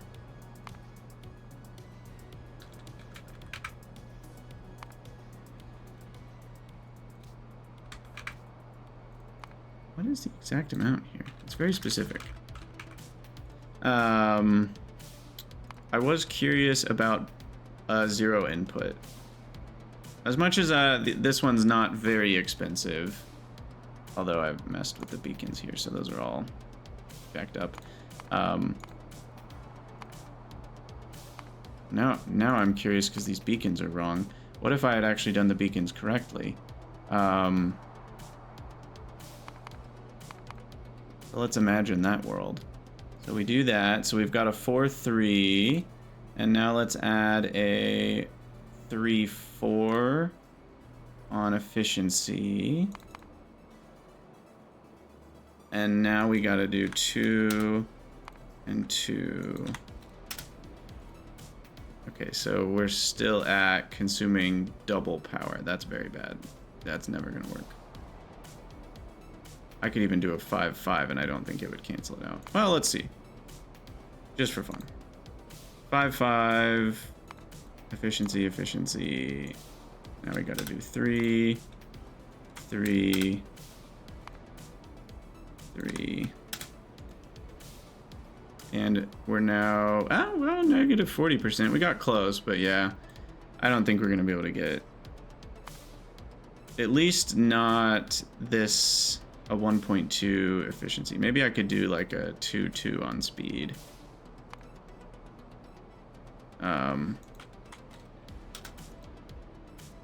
Speed it up a little bit, but keep the negative 80%. 2-2, 3-4, and then maybe this can be a 4-3.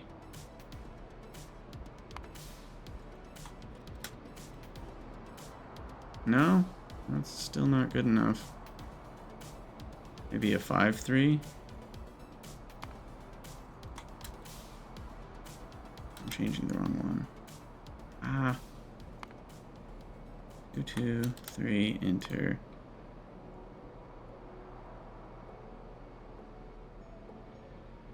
3-4, 4-3, 3, enter. Yeah, that still works. Okay, so they're 32% faster, still consuming minimum amount of refined natural gas with 50, 90, and 7 megawatt. Although the beacon by factory for the high AM is going to be probably half of a beacon per factory for those. I guess I could get 4 around 1, so that's going to be 0.25. The other ones probably are fairly accurate at 8 buildings per beacon. It's AM3 and AM2 should be able to hit 8 buildings, or at least 6 buildings. Anyway, I digress. The important point here is we've got 12 power plants. running on 80 refined natural gas, which is only 10 kerogen, and a few of these buildings processing it. But I was curious about zero input for... this is 2,000 degree salt. Hold on. Where is... solar concentrator? No. That one? No, that's 4,000 degree salt. 3,000. There it is. 2,000 degree salt. Okay. So there's that one. We are going to do tier 2. Definitely speed these guys up as much as possible. And then the bio tier 2. Biocrud spoil from agar. Agar make from seaweed. It is 20 seaweed. That's a lot. And efficiency doesn't help with that.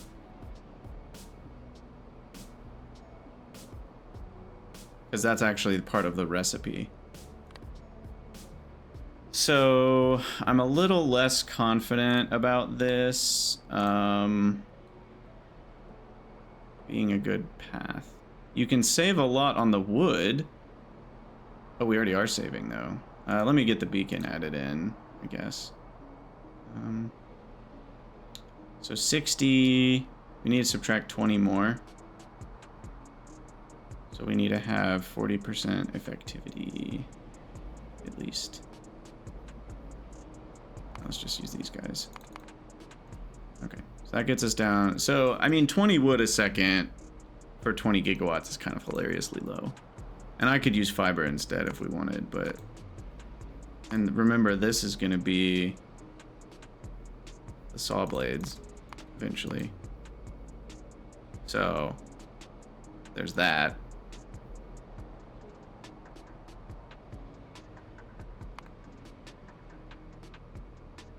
And we're doing, I think, this recipe. I don't remember which one we're doing. I think it's this one. Or is it the one with ash? I think it's the one with ash, actually. Yeah, that's only 3 fastwood forestries. Tier 1. Okay, so, I mean, that's pretty easy to make zero input. The thing I don't love about this is the number of buildings.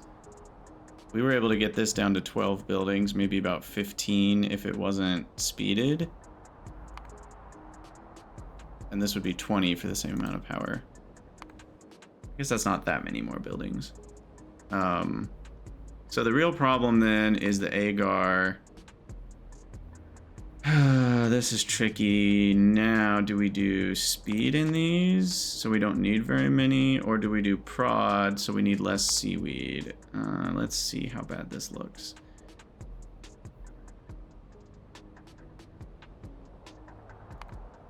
You know, this is actually interesting. I've never looked into the direct difference between limestone and not limestone in terms of building count, because limestone's just water as well. So you're just comparing 35 seaweed crop facilities. Oh, sorry. No, we need saline. I lost my brain. For some reason, I thought it was water, limestone, and CO2. Yeah, needing the saline is a pretty big cost there, but 35 buildings. But once we get the tier 2 building, man, this is so tricky.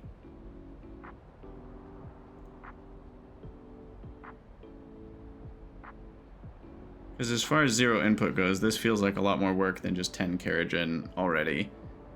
And a lot bigger. We have the tier 2 building. We can drop it down to 16 buildings. With this one, that would drop us down to only 7. That's a lot better. But then there's still the problem of saline water, which we can't easily do from zero input. I guess we sort of can.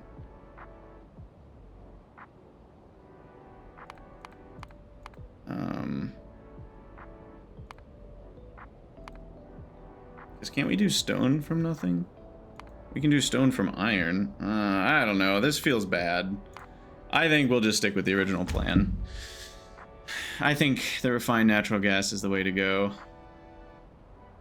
We get good byproducts out of it as well. So we just want to maximize all this shale oil stuff. Okay, well, this has been a very long episode. To wrap it up, is there any last things we want to do? I guess we missed our first bonus production. I do have 105 more, so I'm gonna manually move those over just because I still think that's worth it. Because it'll wait until we have 400, and this will be 50 more modules. Enough to finish out at least the productivity chain to make more productivity modules.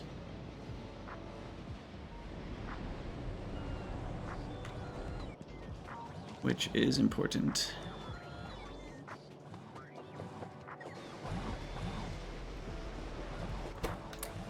Boom.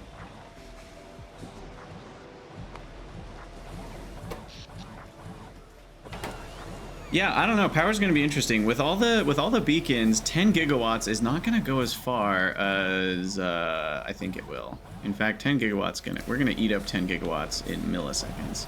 Because once things are productivity'd, that is, you know, an extra 120% power. And then you put a beacon on it to speed it up, and now you're looking at like quadrupling your power consumption. It's crazy how much that immediately begins to add up. Alright, let's get our utility boxes. I mean, look at this. 4.4 megawatts for a factory with a prod module. That's so much power. It's so rough. Yeah, that's rough. Indeed.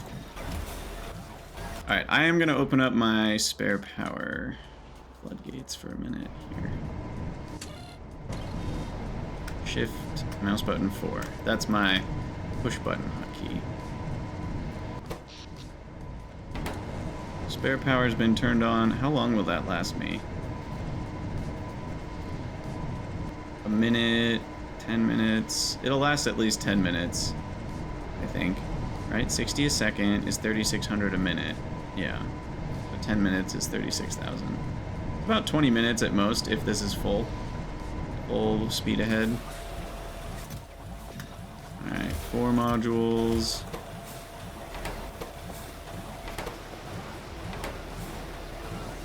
I guess advanced small parts and bake light would make a pretty big difference as more things to do. ASPs, I keep calling them different names. How many different names have I called advanced small parts? I've called them A-Sparts. I've called them advanced Sparts. I've called them A-Sparts. That's what I just said. I've called them... I feel like there's at least 3 names, but I can't think of the third one. Anyway, ASPs is now what I'm calling them. And we're going to bloop. Saving on rubber for ASPs. That's probably worth it. Saving on iron for ASPs. I don't care about that. So we'll call that good now. While we're here, 5 for batteries doesn't feel worth it. I would very much like to do optical fiber, but I didn't put it in the correct building, so I'm gonna have to rebuild that. Bummer.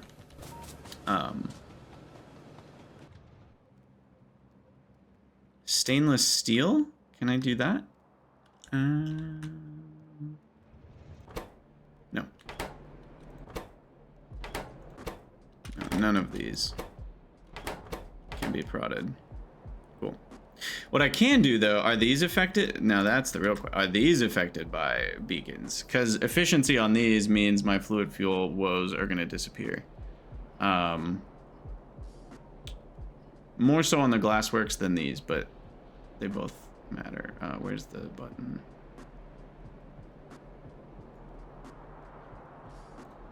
I should search. Is it effectivity? What was the allowed effects? No. Effect receiver prototype. Uses beacon effects. True. Okay. Effect receiver prototype. And then is that true for Glassworks? Effect receiver prototype. Yes. Nice. Okay. So efficiency beacons will basically solve our fluid fuel woes, because then these guys will all take less. Now, I will also say that none of these seem to allow for prod. Which is kind of sad, but that's what the hot air is sort of for, is to kind of create a version of prod, but I don't know, that's not the same. I think I'm creating a problem here. Aramid, yeah, wait, what? Oh, we can't productivity Aramid.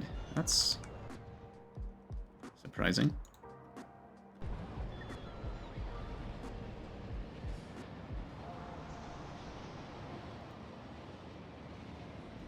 Oh, can I do electric engines? I should probably do that. Yeah, let's grab what we've got, and then yeah, we'll end the episode once I've placed a few more of these bad boys. All right, electric engines. Maximize here.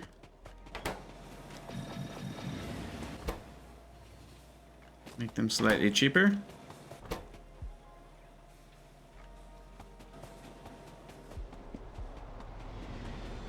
If you've ever built out whole chains in Hellmod from first objects to last objects, it's absurd how much productivity can change things in later tiers. 10% is already a lot, but once you start dealing with like 30 or 50% per step, we're talking like you go from consuming 100,000 of something to like 1,500.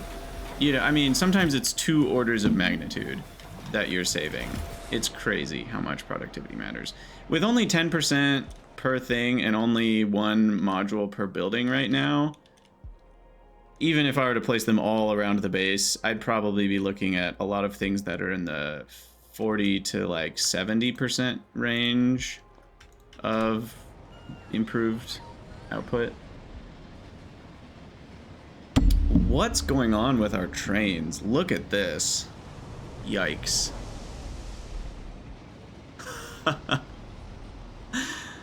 Oh man. Wait, what just happened? How did we go from like 50 things to not 50 things? Weird. Anyway, let's keep going. We're gonna basically do everything in this area, I think. So you guys, definitely all 4 of you, and all of you. I have 5 left. Oh,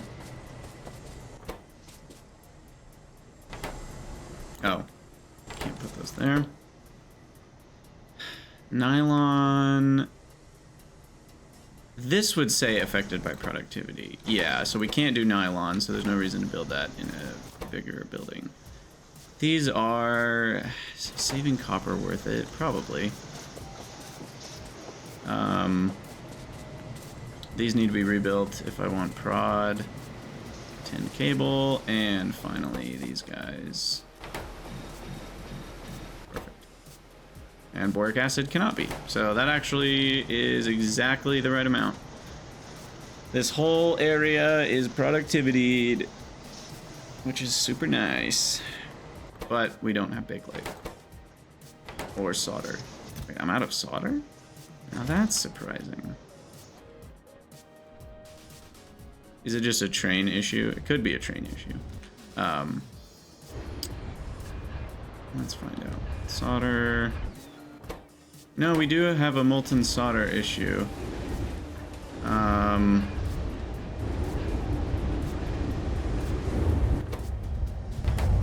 No, did I do the Krydax? I did the Krydax. Oh no, I'm so embarrassed. I already know what happened. You probably know what happened.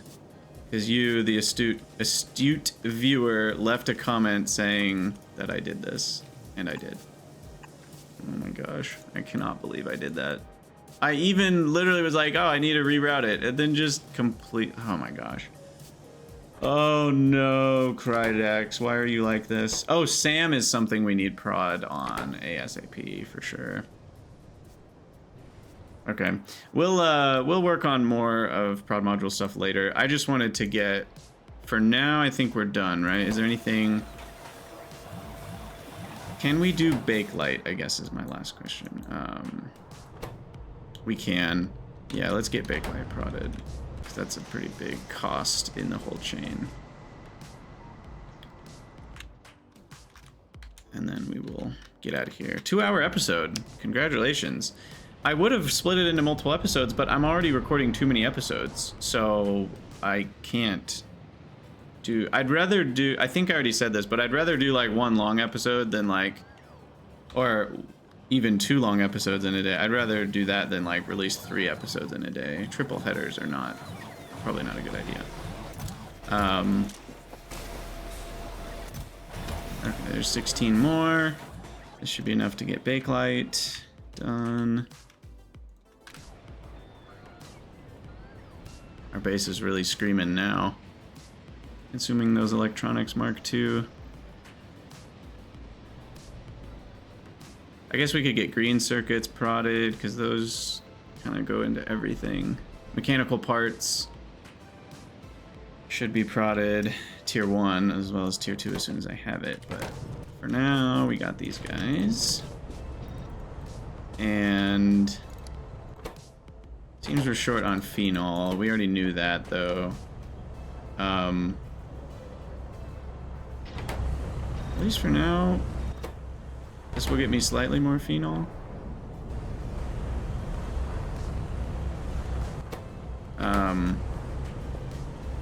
But yeah, we need the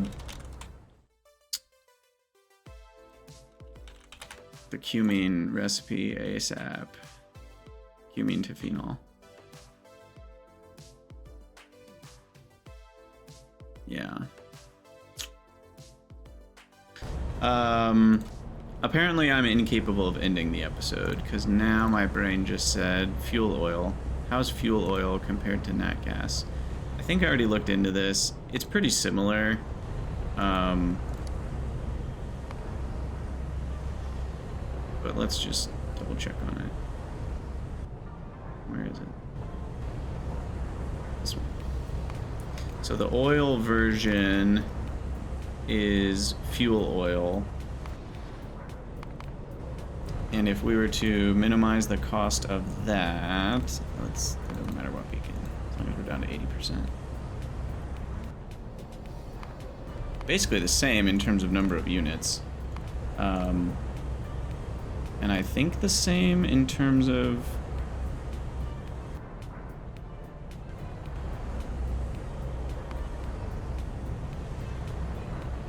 buildings. So the real question is 80 fuel oil easier or harder to make?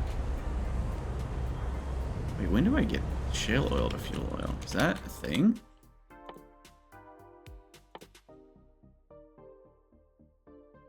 Or is that a lie? I think that's a lie.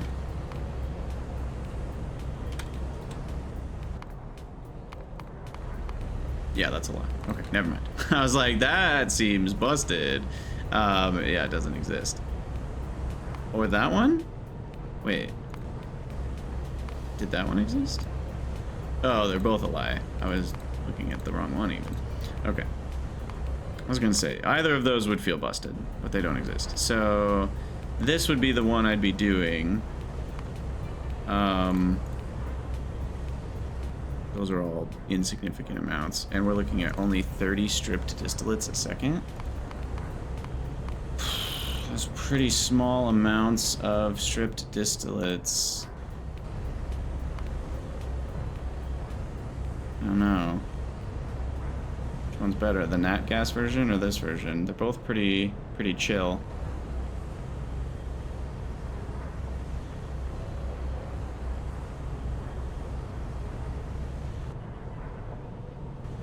almost want to lean towards the fuel oil version because I want to make a big plant for this, and we already have a big plant for shale oil.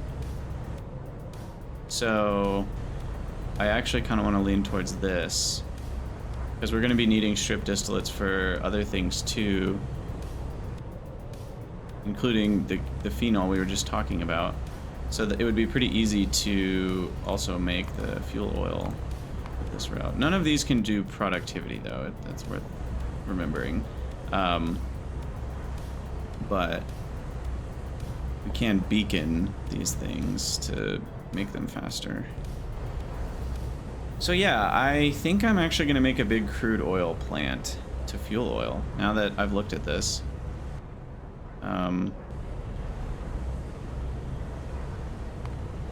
So AM4, FM2, I just picked that at random, but that's going to get me 0.8 on 60. That's 8 times 6, 48. So we're at negative. So I could handle a plus 20%.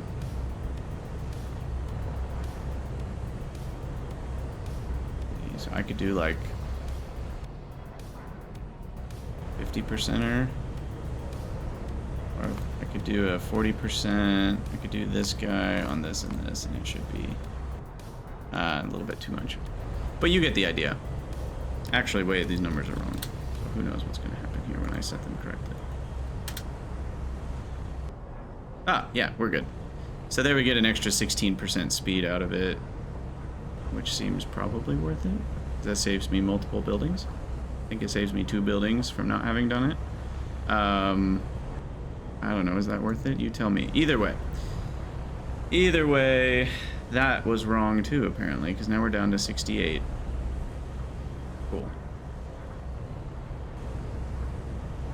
Alright, I think I'm going to do the fuel oil version. And I guess we said we were going to do a mad dash for chemical science. So am I doing power first or chemical science first? I don't know, guys. I need to be done with this episode. That's the only thing I really know. We've already got Chem Sci unlocked. Now it's just a matter of making it. So let's...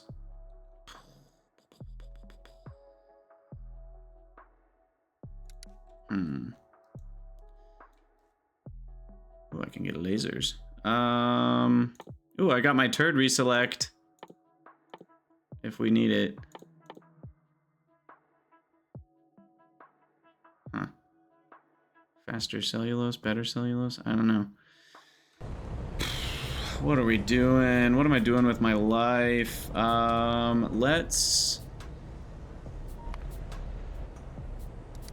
What's actually left for Kim?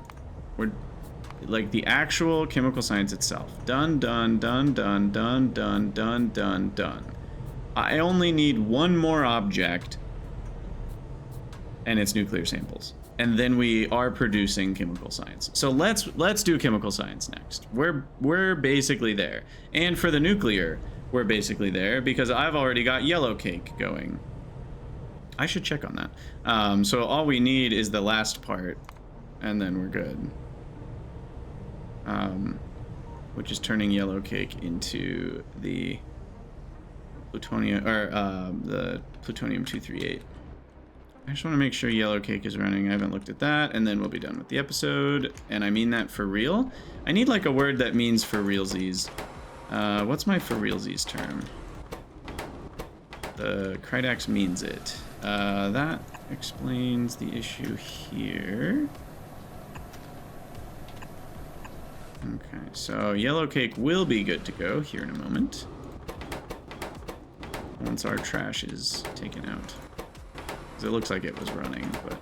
Alright, we're going to call it an episode there. As always, thank you guys for watching. We've finally got productivity modules, which feels so good. So let me know what you think in the comments, and I'll see you guys in the next one.